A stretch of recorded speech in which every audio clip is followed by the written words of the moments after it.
மாறியது எப்போது? வந்தாரை வாழ வைக்கும் தாயகமே, நீ சொந்த நாட்டுக்காரனையே சுரண்டி பிழைப்பது எத்தனை நாளாகும்?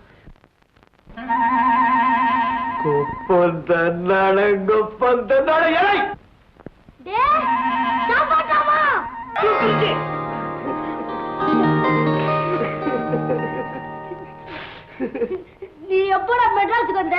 ஒரு மாசம் ஆச்சுடா.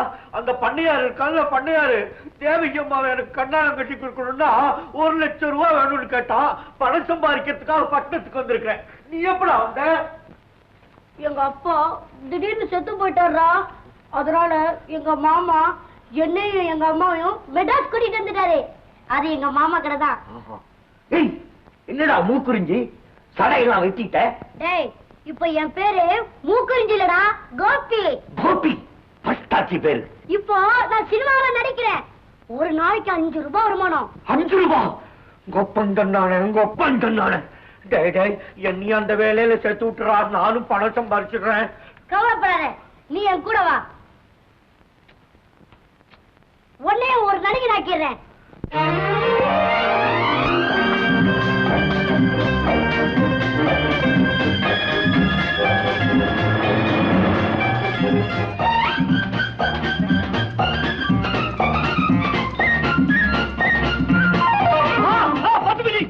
பத்துமணி வணக்கங்க. என் பேர் காப்பாற்றாம. நான் கிராமத்துல இருந்து வந்திருக்கேன். நானும் நல்லா நடிப்பேன்.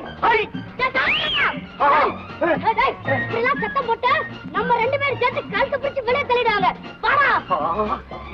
சத்தம் போடாதா. இப்ப கூட அழகாவே இருக்காங்கய்யா. பெருமா. ஏன்பா இந்த கூட்டத்துல ஒழுங்கா டயலாக் பேசுற வேலை யாராவது இருக்கீங்களா? சார் நான் பேசுறேன் சார். அப்பா நீ வேண்டாம்ப்பா. இந்தப்பா நீ வா. முடியாது சார்.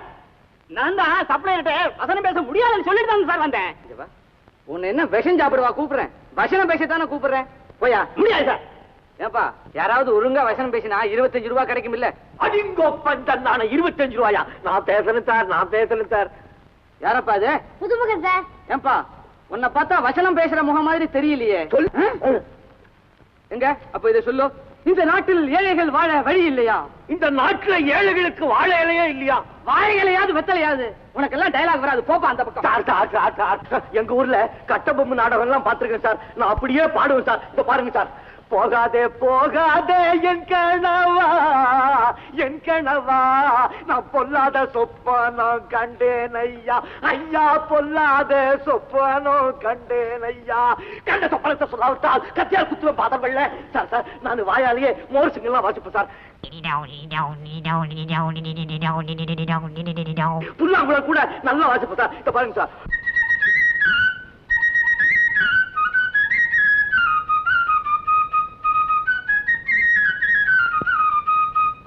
சினிமாவில வில்லாதி வில்லன் வீரப்பா வர்றாரு சார். அதே மாதிரி சிரிப்பேன் சார். நான் அழ சொன்னா அப்படியே அழுதுருவேன் சார்.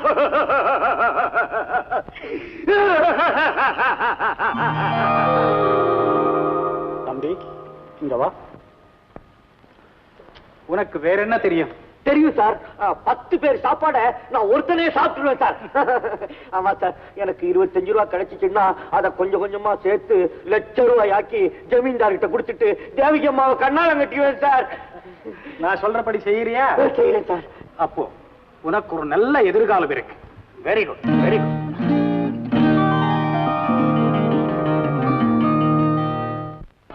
நான் என்ன சொல்றேன், எதுக்காக சொல்றேன்? உன் மூளையில ஏறுது. உன் உடம்புல நல்ல ரத்தம் ஓடுது. நீ ஆம்பளையாடா? ஆமா ஆம்பளை தான். ஆமா. உன் சம்சாரத்தை வச்சு காப்பாற்ற முடியாது. டேய் முடியாது மாமா. நமக்குள்ள உண்மை பேசிக்கலாம். நான் அவளை கல்யாணம் பண்றப்ப என்னை வச்சு காப்பாத்துற மாதிரியே அவளையும் நீங்க காப்பாத்தணும்னு உங்ககிட்ட சொல்லிட்டு நான் தாலி கட்டினேன். நீங்கள் அதுக்கு சம்மதிச்சீங்க? மாமா சத்தம் போடாதீங்க. உங்களுக்கு ரத்த கொதிப்பு வந்துடும். மாமா உங்களுக்கு விஷயம் தெரியாது மாமா. நான் வெளியே போனேன்னா எனக்கு உங்களை தவிர யாரையும் தெரியாது மாமா.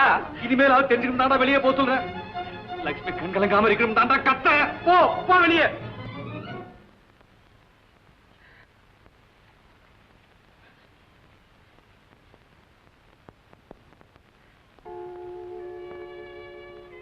மாமா நிஜமா தான் என்ன வெளியே போக சொல்றீங்களா?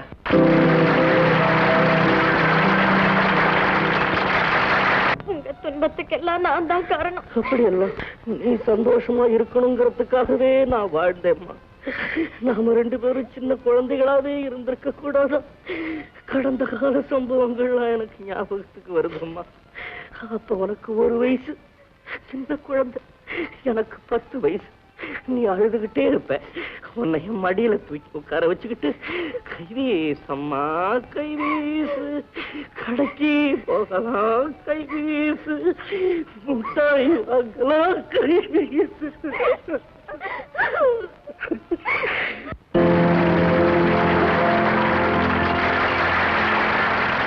நான் பேசத் தெரிந்தவன், வெறும் பேச்சல்ல, மானத்தில் பாசம் உள்ளவன், வல்லவன், வாழ்வீசத் தெரிந்தவன்.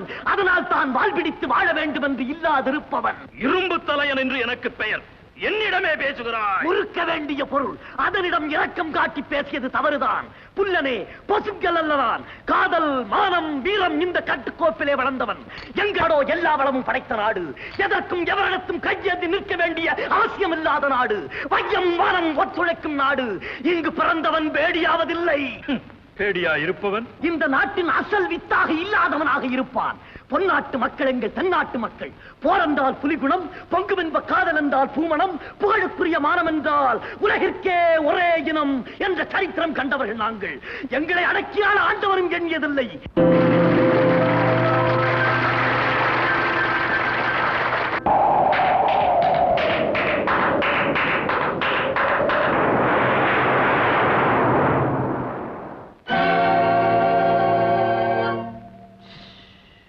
யாரை நம்பி நான் பிறந்தேன்? போங்கடா போங்க, என் காலம் வெல்லும். வென்ற பின்னே வாங்கடா வாங்க.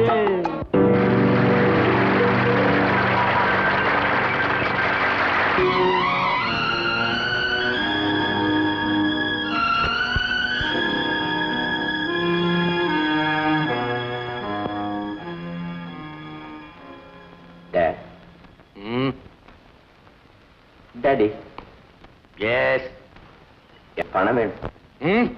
விஜயகுமார், இந்த மாதிரி எல்லாம் உங்க ஆசீர்வாதம். சார், எங்களுக்காக 1 நிமிஷம் பேட்டி கொடுங்க. தேங்க்யூ.